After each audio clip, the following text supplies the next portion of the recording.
Okay. Hi, everybody. Welcome to our live show, Radical Soul-Led Living. And today I'm so excited to be joined by Mrs. Sandy Sgarlata from Virginia in the United States. And welcome, Sandy. Thank you so much for getting up so early and being with us. Oh, thank you. Thank you, Alexia. It's my honor to be here. So exciting to receive the voice and the energy of what you're going to share with us today, and just your story on happiness and peace and how that has become your manifesto and your life right now. So I'm going to read your bio, your official bio, and then we're going to get into some nice juicy stuff around why you're here on this planet. Okay. Thank you. All right. So Sandy Sgarlata is an author, a certified life coach, public speaker, retired US national and international figure skating coach. My goodness.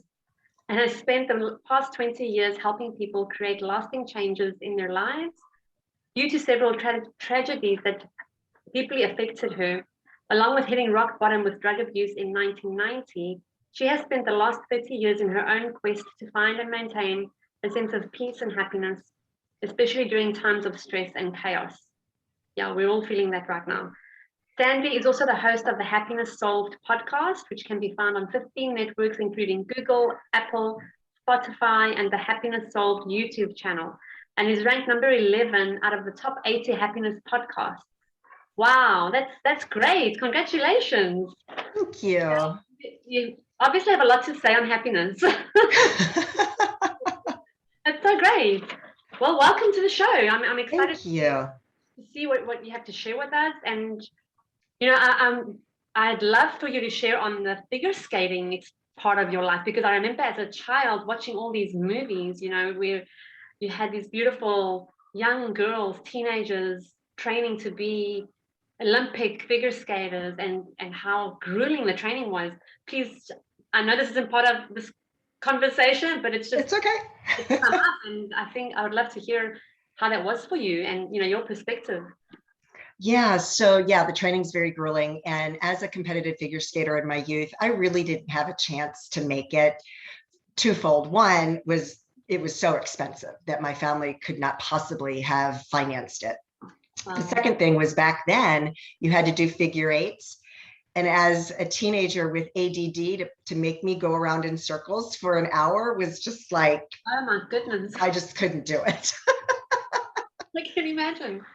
Yeah, so that's been eliminated years and years ago. So I ended up, all my only goal in life was to go with ice capades, which back then it was very, very small. It was only in the United States, and it was very, very small. So I auditioned in my senior year of high school. I made it 2 weeks after I graduated from high school. I received a letter in the mail saying that, congratulations, you're on a waiting list. So I'm kind of tall for a skater. Yeah. And I should have gone into ice dancing, as my coaches tried to push me, but I didn't want to do that. I wanted to jump and spin. That was the fun stuff. Yeah. So all of a sudden, here I am thinking, what am I going to do now? I had never even considered college. So I went to college for 1 semester at a fashion institute, didn't like it, came back and just started working full time and started taking classes here and there. But years down the road, in a town called Reston, Virginia. If you're in the US, it's a suburb of Washington, D.C. It's a very, very amazing area. They put in an ice rink. And so I started coaching, and I just figured I would teach group lessons. I didn't have any impressive medals or, nothing, titles or anything like that under my belt. So turns out, as luck for me, unlucky for Nancy Kerrigan, Tanya Harding tried to take out Nancy Kerrigan around February of 1994. That was when the rink was just opening up. And all of a sudden I had 50 little girls that wanted to be competitive figure skaters. So I started coaching. I had one very talented little boy, and long story short, I took him from rental skates to US nationals, watched him win his first gold medal at an international competition. And then he was going off to college. So that was when I stepped away. Skating I don't know how it is today because I stopped coaching full time in 2000 and really it was 1999, 2000. So I can't speak to how it is today. Back then it was it was kind of a toxic environment, and it just energetically, I couldn't do it any longer. Because there were so many other coaches that had these impressive titles under their belt, they kind of looked at me as if, you know, who are you? You don't deserve to be here. So that was when I just decided to go out on top and just walked away from the sport that I loved. And it's just, you know, it is what it is. It was an amazing opportunity. And I felt like because I didn't get to skate with the Ice Capades, at least I got to fulfill something in my life and it felt complete for me. Yes. Wow. And it sounds like you've made peace with it. I mean, it's not like you're attached to, or that's so beautiful. What a beautiful story. And you know, the little boy, just it feels like you became his mom, you know, his mother. Oh, I was. Yes. Yeah, I traveled with him. Now, apparently today, coaches are not allowed to travel with their students, which is a good thing. But back then, yeah, it was allowed. And he's, you know, of course, he's in his 30s now. He got his MBA from Stanford. He's doing great things in the world, and we keep in touch, you know, thanks to Facebook. And that's so amazing. Yeah. Wonderful. Thanks for sharing. Thank you so much. So now I would love to go into your experience of how life cracked you open, you know, how life cracked your heart open, and to a point where you had to see who you truly are to be able to move through, you know, those dark moments, those heavy moments of your life. Yeah, so my book is called Happiness Solved, Climbing 100 Steps. So the Happiness Solved is the self-improvement portion of it. Climbing 100 Steps is like a mini memoir for me.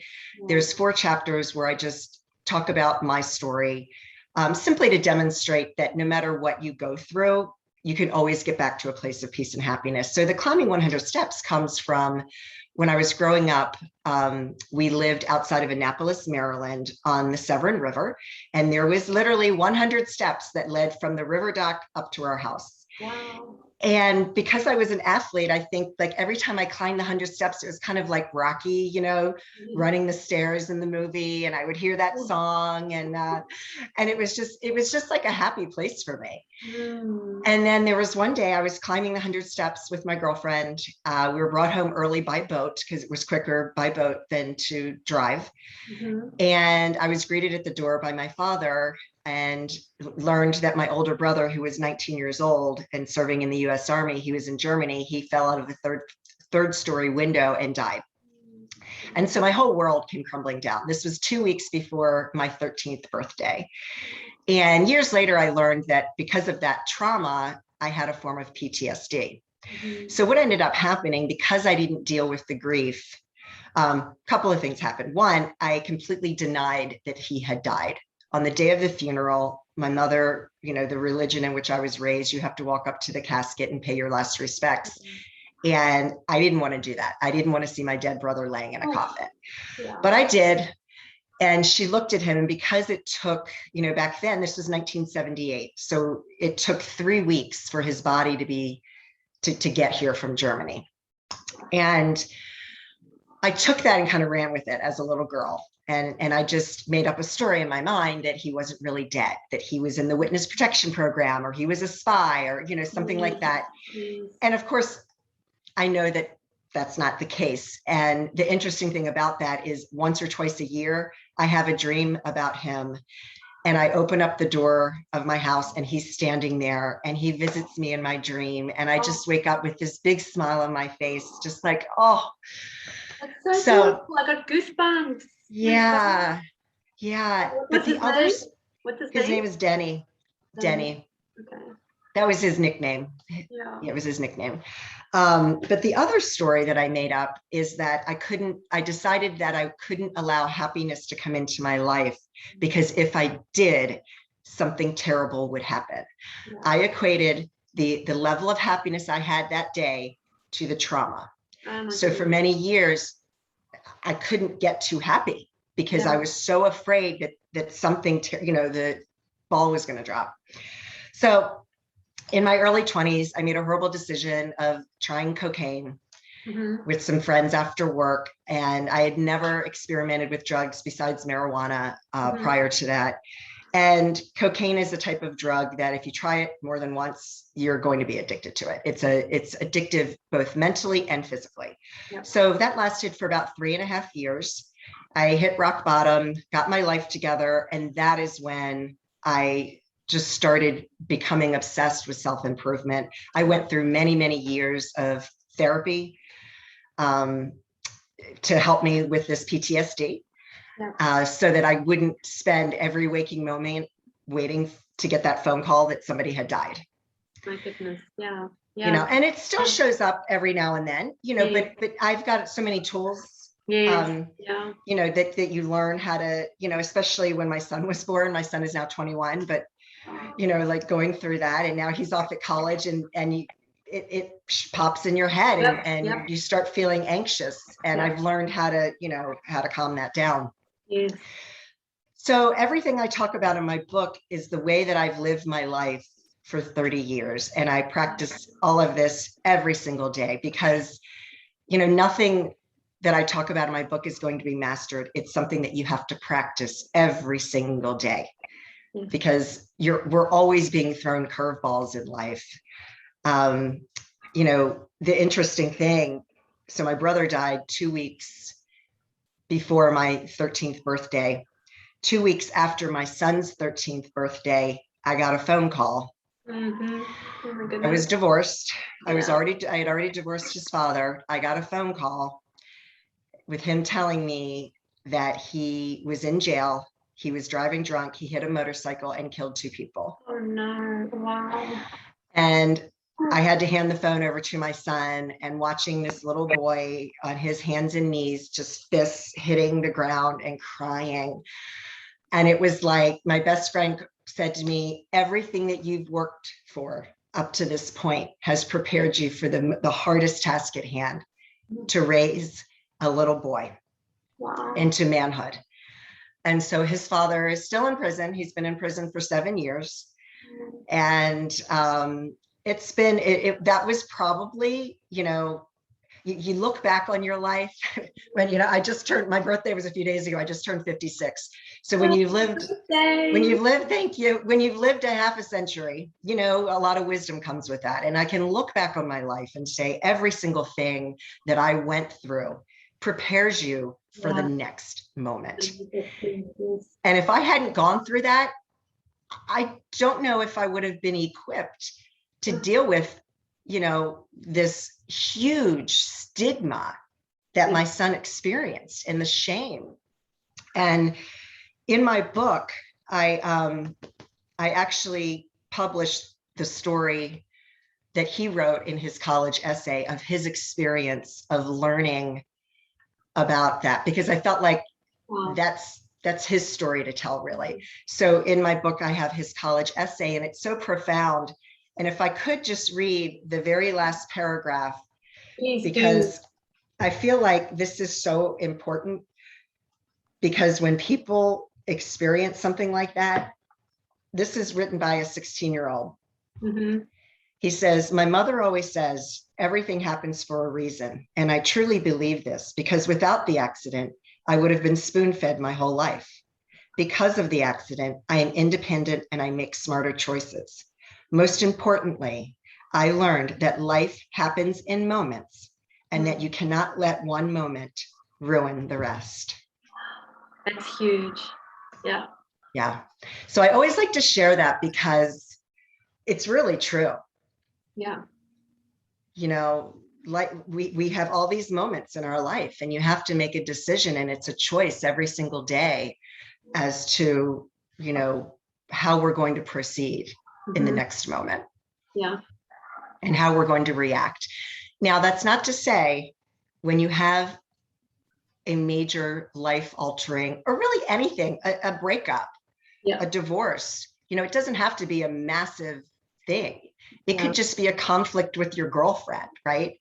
Whenever you're feeling hurt, you have to feel those feelings. You have to give yourself permission to feel the feelings.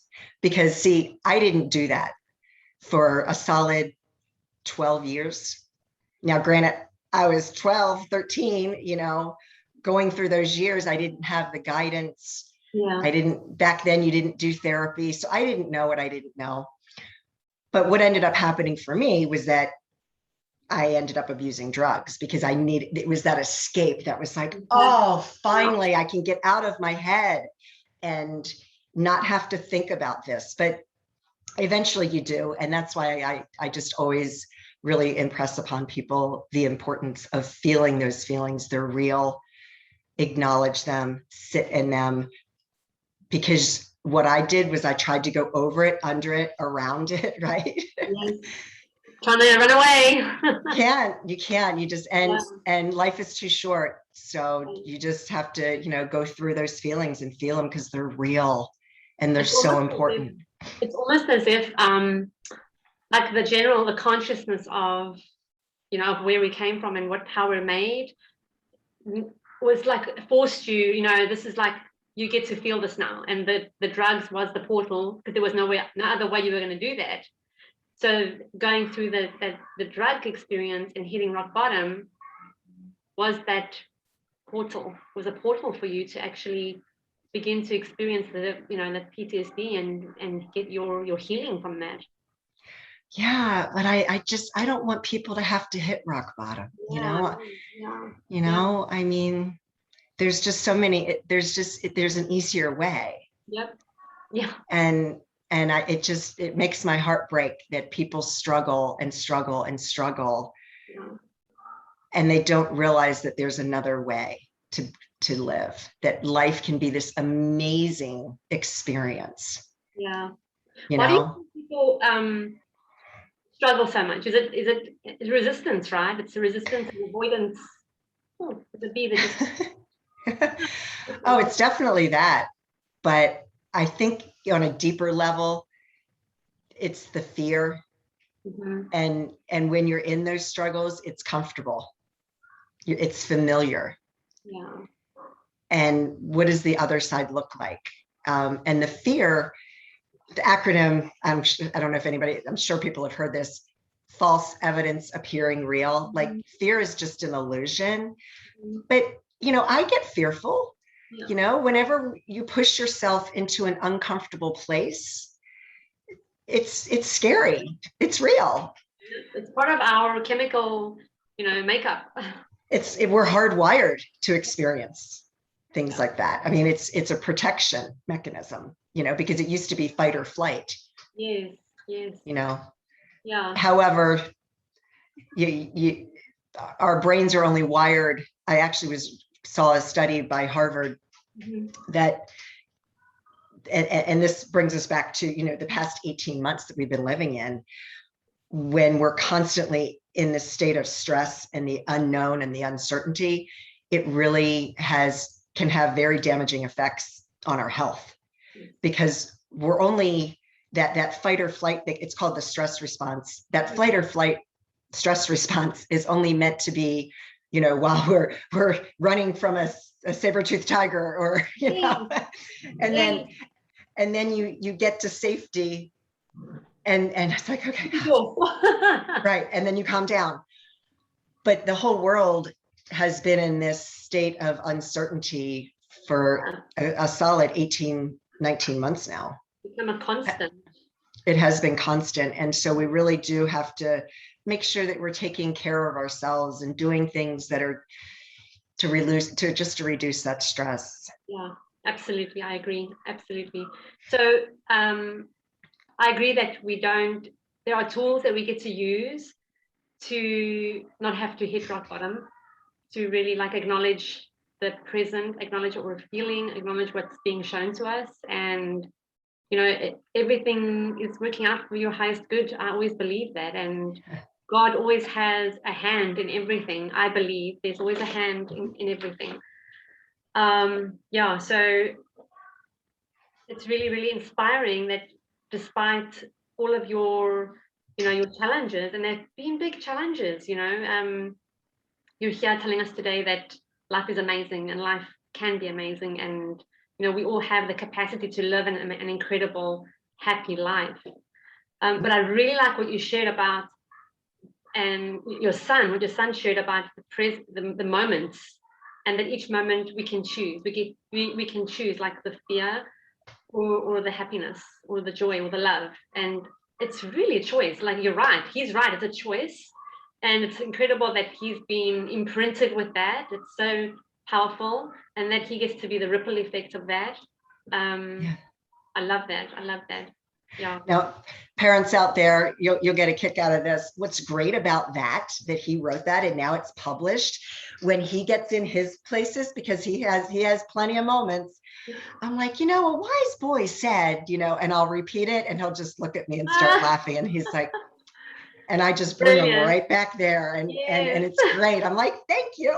Yeah, you call him out and you call him out on it. Yes, I love it. I love it. Brilliant. My kids do that to me.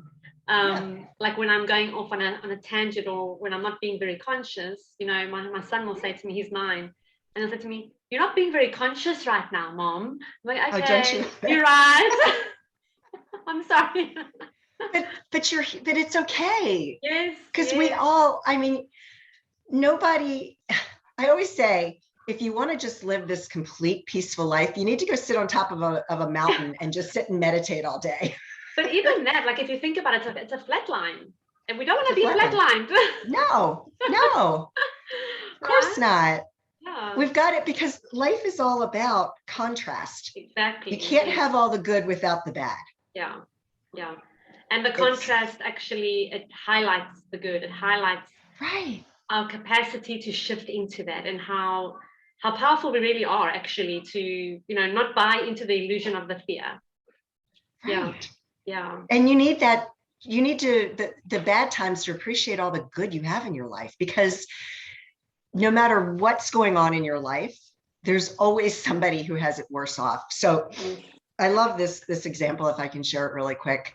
I had a guest on my podcast, and I'm not sure, it'll be released sometime, and then I think early next year.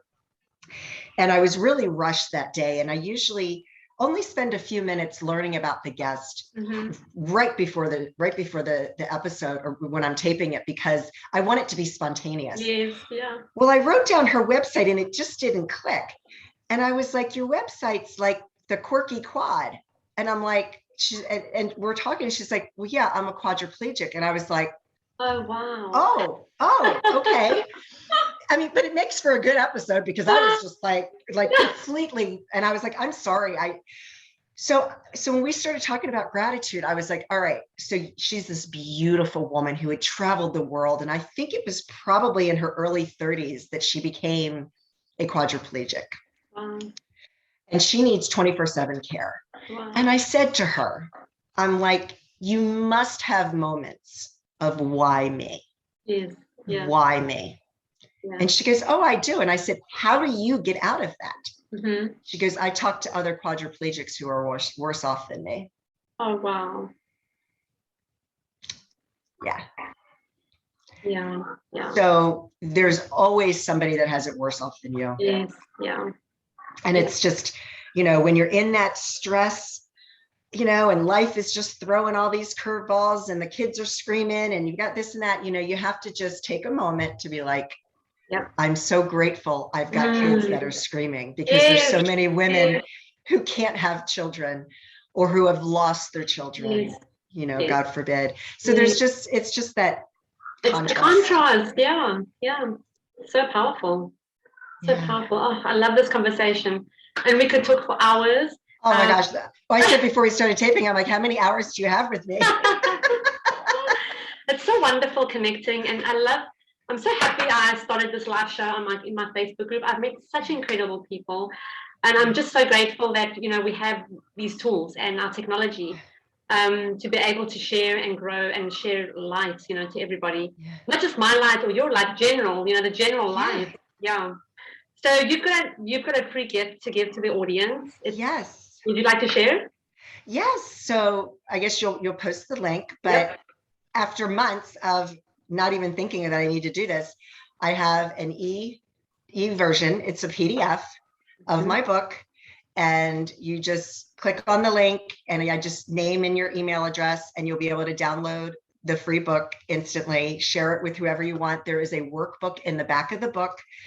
So you can just use a notebook to go through the exercises. And yes, and if, you know, my contact information is there. If you have any questions, feel free to reach out to me. We'll drop all your contact information under the comments of this recording and the gift link. And yeah, everybody, you know, if you have any questions, you can pop them in the comments. You can email Sandy directly. I hope you've enjoyed our show as much as we have. Thank you so much for being with us, Sandy. Thank you. Friday. You've got your whole Friday ahead of you. I have my whole Friday ahead of me. Thank you. I never get up this early on a Friday, so thank you for that. Thank you so much for honoring us. Have a beautiful Friday and a great, great weekend. Thank you so much. Thank you. Thank you, Alexia. Bye-bye.